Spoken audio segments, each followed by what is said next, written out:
Allah ciptakan kita semua sama. Mereka di jalan, makan kotoran, ada yang ada keluarganya yang mungkin sulit untuk disembuhkan, mungkin ngamuk. Dia pun tidak ingin seperti ini, Pak. Saya sayang dan cinta sama mereka. Mereka juga manusia, perlu diperhatikan.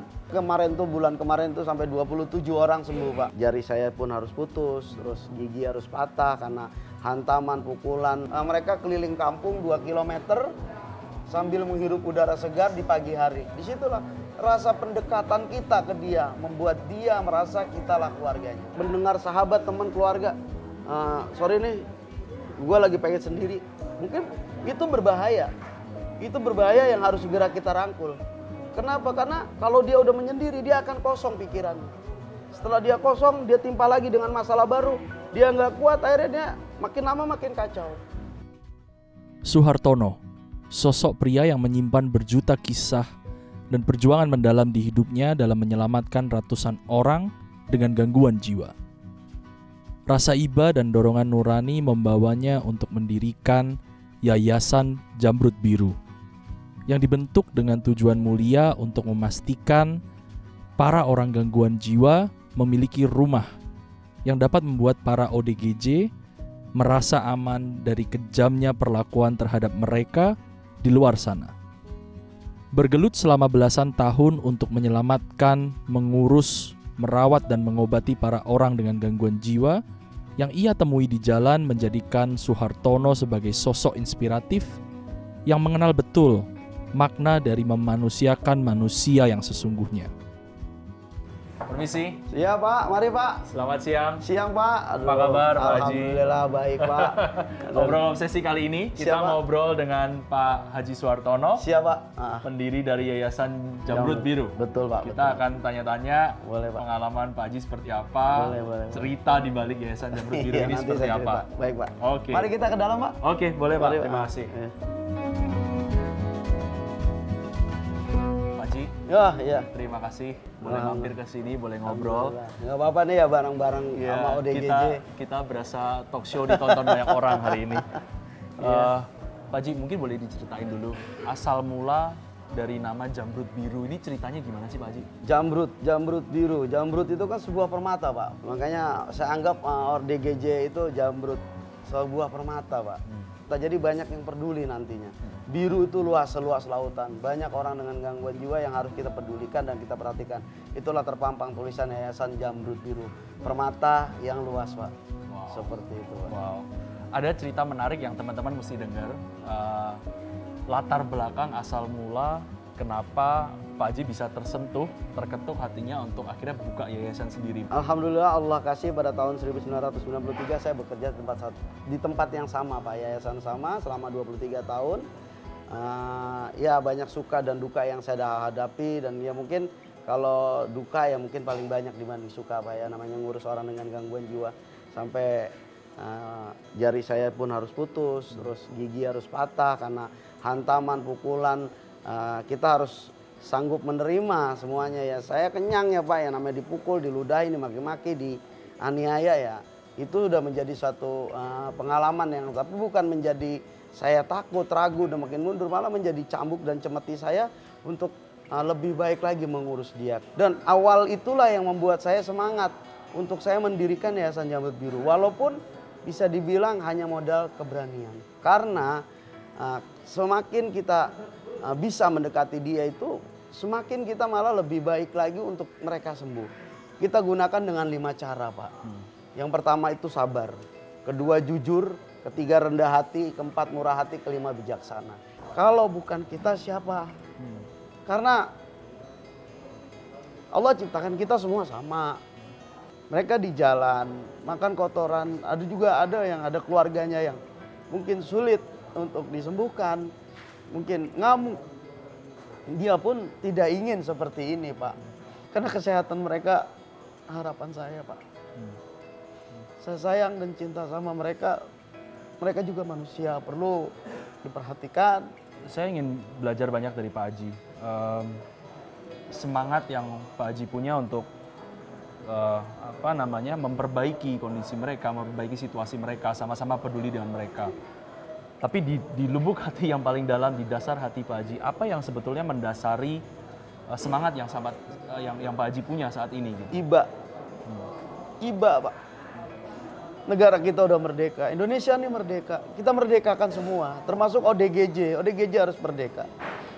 Rasa iba itulah yang mendorong kekuatan saya untuk mendirikan Yayasan Jamrut Biru. Walaupun tempat kami ini ngontrak dan membutuhkan banyak bantuan donatur.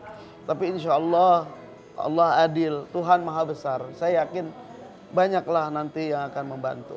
Tadi kita sudah sempat cerita di depan, setiap bulan ada sekitar 5 orang yang sembuh. Gitu ya, memang Pak Erik target ya Pak. Target saya minimal itu 5 Pak. 5 sampai 6 orang minimal.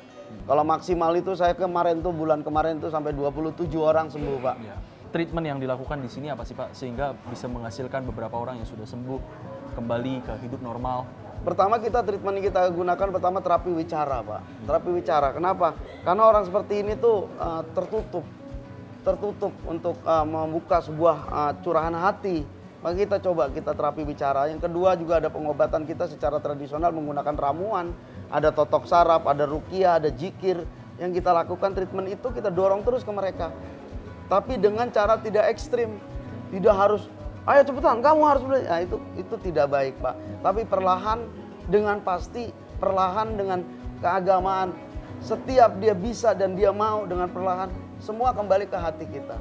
Terus yang kedua adanya pembinaan agama. Ketiga pembinaan olahraga. Setiap ini seminggu 3 kali saya adakan Car Free Day Pak. Ya.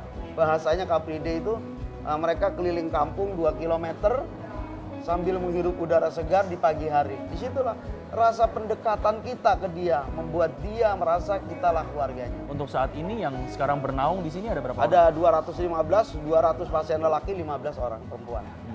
Dan tadi kita sempat share sedikit, ini di lahan seluas 500 yang masih ngontrak. Masih ngontrak. Kalau kita ketambahan 35 orang lagi sudah overload. Overload dan mungkin ya kasihan Pak untuk yang overload nanti Pak, tolong. Malah ini yang pasien perempuan kan saya sudah nggak menerima Pak ya. Tapi tadi pagi saya dapat telepon, Pak Kip, tolong Pak satu lagi Pak, masukin adik saya Pak. Harus memaksa mereka seperti itu. Tapi kan kami kembali lagi Pak.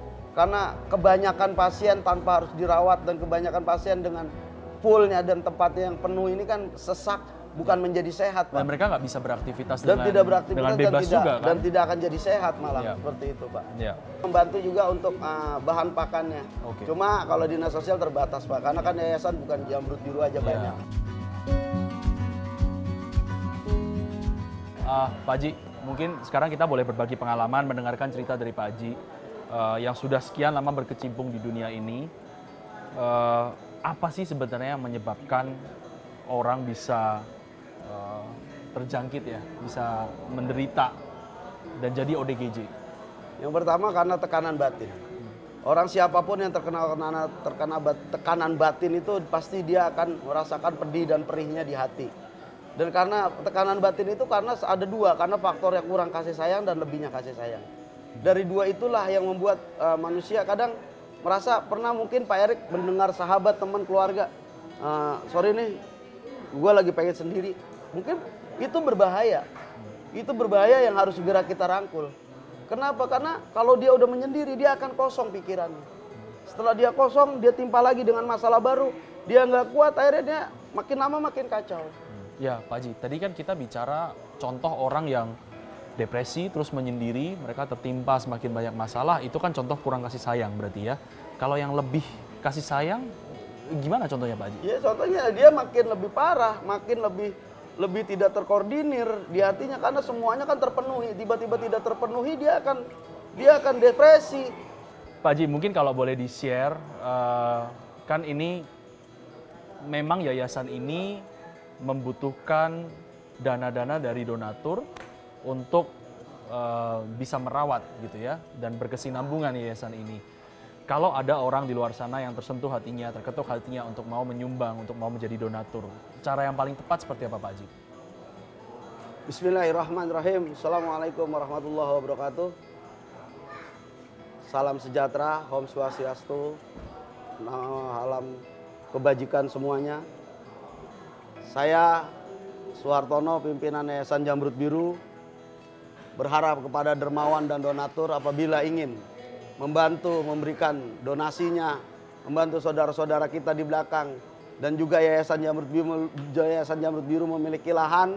Yang pertama ada di kitabisa.com, dan di sini ada di bawah ada nomor rekening yayasan atas nama Yayasan Jamrut Biru.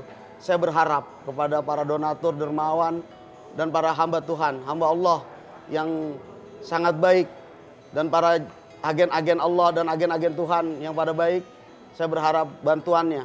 Semoga apa yang diberikan, niat yang ditunjukkan, semoga Allah balas dengan kebaikan. Semoga dari tayangan ini bisa membantu Yayasan Jamrut Biru lebih baik lagi. Terima kasih. Amin. Assalamualaikum warahmatullahi wabarakatuh. Waalaikumsalam. Amin. Mungkin untuk menutup sekalian Pak Haji, supaya teman-teman juga semakin terketuk hatinya. Apa sih mimpi Pak Haji untuk yayasan ini 5 tahun ke depan, 10 tahun ke depan?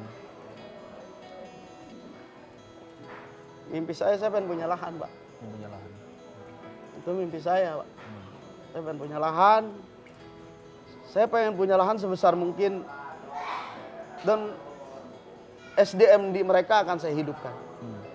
Saya ingin bercocok tanam, saya ingin memelihara ternak, Ya. dan mereka yang mengurus. Ya, mereka lebih punya Potensi. beragam aktivitas yang bisa mereka Karena pelajari. apabila mereka ada kegiatan, itu akan lebih baik. Amin, amin. Semoga terkabul dalam waktu dekat, Pak Haji. Terima kasih, amin ya Allah. Terima ya kasih Rabbal sekali waktunya, Pak Haji. Sama-sama Sudah Pak boleh Erik. mampir ke Saya sini. juga terima kasih Pak Erik. Jangan bosan-bosan. Apabila ada waktu, kesempatan, silaturahmi lagi. Siap. Kita ucapkan terima kasih pada Pak Erik. Terima kasih. Sekali lagi. Terima kasih, Pak. Terima kasih. Terima kasih banyak, Pak. Terima kasih banyak. Semoga mimpinya tercapai dalam waktu dekat. Amin, Teman-teman ya bisa beraktivitas jauh lebih baik ke depannya. Amin ya Allah. Rabbal alamin. Ya, sekian Obrol Obsesi kali ini. Terima kasih teman-teman semua sudah menonton. Angkat tangannya. Penuh dengan mimpi dan inspirasi, kisah Obrol Obsesi Suhartono sudah sepatutnya dapat membuka mata kita dalam melihat dan memperlakukan orang dengan gangguan jiwa di luar sana. ODGJ tidak lain adalah seorang manusia, saudara kita. Gangguan jiwa yang dimiliki tidak membenarkan kita untuk memperlakukan mereka dengan sesuka hati, tanpa memikirkan bahwa mereka masihlah manusia yang juga punya hati. Suhartono meyakini apa yang menjadikan manusia sebagai makhluk yang mulia adalah bagaimana cara manusia memanusiakan manusia lainnya dengan mulai menghargai, menghormati, dan tidak saling mengadili satu sama lain, termasuk para ODGJ yang kelak akan kita temui. Suhartono selalu percaya bahwa mereka turut memiliki peluang untuk sembuh dan hidup normal kembali selama masih ada orang-orang yang peduli terhadap kesembuhan mereka tanpa sedikit pun menunjukkan rasa pamrih. Terima kasih Suhartono, mimpimu akan terus menginspirasi kami.